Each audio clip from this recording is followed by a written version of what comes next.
Hello everyone. ఈరోజు నేను day in my life shoot చేస్తున్నాను.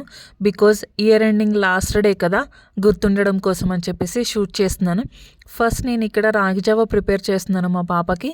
తర్వాత మా బ్రేక్ఫాస్ట్ ప్రిపేర్ చేస్తాను. డైలీ ఇలానే చేస్తాను. ఈరోజు మా బ్రేక్ఫాస్ట్ వచ్చేసి చపాతీ పిండి కలిపి పక్కన పెట్టాను. తర్వాత చపాతీలోకి ఇక్కడ పప్పు ప్రిపేర్ చేస్తున్నాను. అండ్ లంచ్లోకి కలిపి ప్రిపేర్ చేస్తున్నాను. ఇక్కడ పప్పు పొయ్యి మీద పెట్టేసి నేనైతే ఫ్రెష్ అయ్యి వచ్చాను. ఫ్రెష్ అయిన తర్వాత మా పాపని లేపుదామని చెప్పేసి వెళ్ళాను. నేను లేచినప్పుడు మా పాపకి దుప్పటి కప్పాను. ఇప్పుడు చూడండి, దుప్పటి పక్కకు నెట్టేసి పడుకుంది. అస్సలు కప్పించుకోదు దుప్పటి. ఇక్కడ నేను వీడియో రికార్డ్ చేస్తున్నానని చెప్పేసి చాలా ఫాస్ట్గా లేచింది. నార్మల్గా అయితే అంత ఫాస్ట్గా లేవదు. తర్వాత తనకి రాగి జావ తినిపించేసి నేను ఇక్కడ చపాతీ అయితే ప్రిపేర్ చేస్తున్నాను. సో ప్రిపేర్ చేసిన చపాతీని హాట్ బాక్స్లో పెడుతున్నాను, లేదంటే గట్టిగా అయిపోతాయి కదా, అసలే వింటర్ చాలా గట్టిగా అయిపోతాను. హాట్ బాక్స్లో పెడుతున్నాను. సో ఇక్కడ చపాతీలు అయితే ప్రిపేర్ చేయడం అయిపోయింది. పక్కన పప్పు కూడా రెడీ అయిపోయింది. ఇంకా పప్పుని తాలింపు వేయాలి. సో ఇక్కడ నేను తాలింపు వేస్తున్నాను.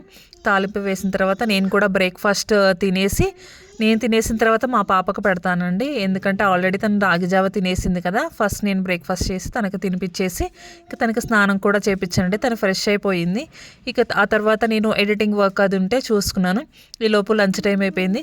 మా పాపకి లంచ్ తినిపించేసి నేను కూడా ఇక్కడ లంచ్ అయితే తింటున్నాను. సో మీకు ఈ మినీ వ్లాగ్ ఎలా అనిపించింది? నచ్చితే ఒక లైక్ ఇవ్వండి. అలాగే ఇలాంటి వీడియోస్ కోసం please subscribe to my channel. Thank you. Bye.